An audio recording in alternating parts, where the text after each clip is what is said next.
Assalamualaikum warahmatullahi wabarakatuh. Perkenalkan nama saya Adnan Nugraha dengan NIM 23020901069 dari kelas PTKD. Kali ini saya akan menjelaskan permasalahan tentang penyalahgunaan Undang-Undang Perlindungan Anak. Alasan mengapa saya memilih judul kali ini yaitu karena akhir-akhir ini saya banyak melihat kasus tentang seorang guru yang ingin mendisiplinkan muridnya tetapi malah berujung dilaporkan oleh orang tua murid tersebut. Menurut saya di sini terdapat kejanggalan di mana Undang-Undang Perlindungan Anak yang seharusnya digunakan untuk melindungi anak-anak yang benar-benar membutuhkan perlindungan malah digunakan sebagai senjata untuk mendorong guru tersebut ke dalam penjara.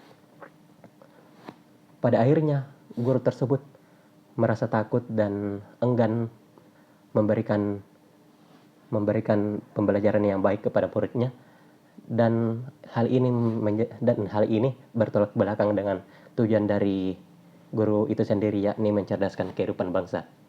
Adapun contoh kasus yang dapat kita lihat yang terjadi beberapa bulan terakhir ini, dimulai dari kasus Ibu Supriani yang terjadi di SD Negeri 4 Baito, Sulawesi Tenggara, di mana seorang guru honorer yaitu Ibu Supriani dilaporkan oleh orang tua murid yang juga seorang polisi, di mana pada laporannya tersebut mengatakan bahwa beliau ini memukul seorang siswa dan terdapat luka memar di pahanya yang dijadikan sebagai bukti untuk melaporkan Ibu Supriani kepada pihak yang berwajib. Meskipun Ibu Supriani telah membantah tuduhan tersebut, tetapi beliau tetap saja ditahan di penjara selama beberapa hari dan dibebaskan beberapa hari setelahnya.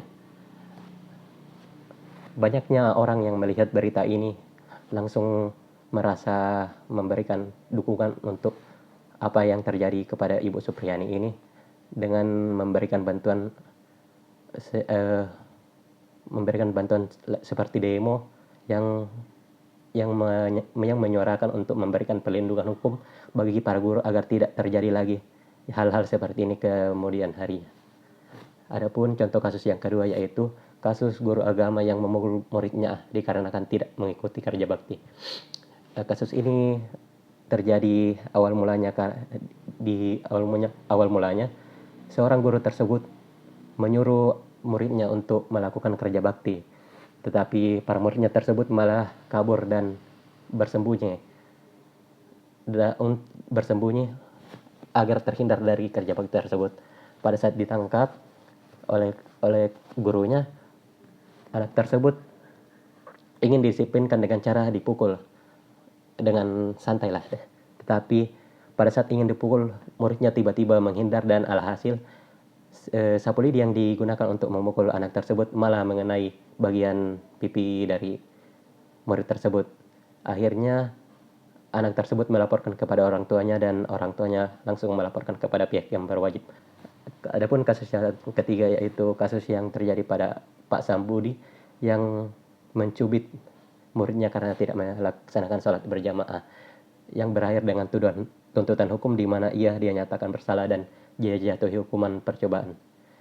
Melihat dari dua kasus tadi, kita dapat melihat bahwa kesalahan yang dilakukan oleh anaknya sendiri malah berdampak kepada gurunya yang tidak bersalah.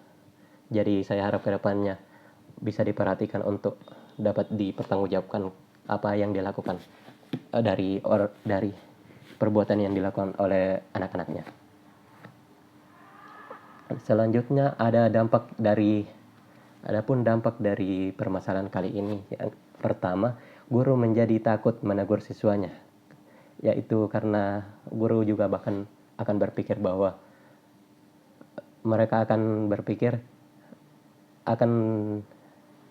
berada di posisi yang serba salah, karena jika mereka melerai atau menegur siswanya, mereka bakalan dapat tuntutan dari orang tua siswa tersebut.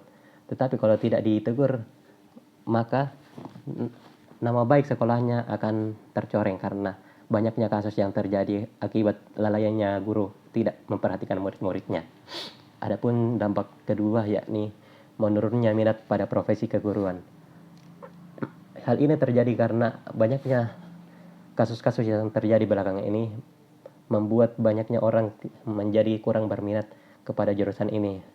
Adapun alasan lainnya yakni beban yang sangat berat menjadi guru dan gaji yang tidak terlalu baik. Adapun dampak lainnya seperti murid yang tidak sopan kepada gurunya, yang tidak menaati peraturan tata tertib di sekolahnya, dan lain-lain. Dari itu, adapun solusi dari permasalahan yang dapat dilakukan untuk menangani masalah tersebut, yakni pertama diterbitkannya Undang-Undang Perlindungan Guru. Saya mengambil ini dari apa yang dikatakan oleh Bapak Wakil Presiden, yaitu Bapak Gibran Rakabuming Raka, yang menyatakan bahwa seharusnya diadakan undang-undang untuk melindungi hak-hak guru agar hal-hal seperti ini tidak terjadi di kemudian hari dan bisa memberikan perlindungan bagi guru untuk membela di kejaksaan. Dan solusi yang kedua yaitu dapat melakukan sosialisasi kepada orang tua murid untuk membahas apa saja yang bisa dilakukan untuk membimbing anaknya ke jalan yang benar dan membantu anaknya mempelajari hal-hal sopan santun kepada orang yang lebih tua. Itu saja materi yang dapat saya sampaikan. Lebih dan kurangnya mohon dimaafkan. Wassalamualaikum warahmatullahi wabarakatuh. Terima kasih.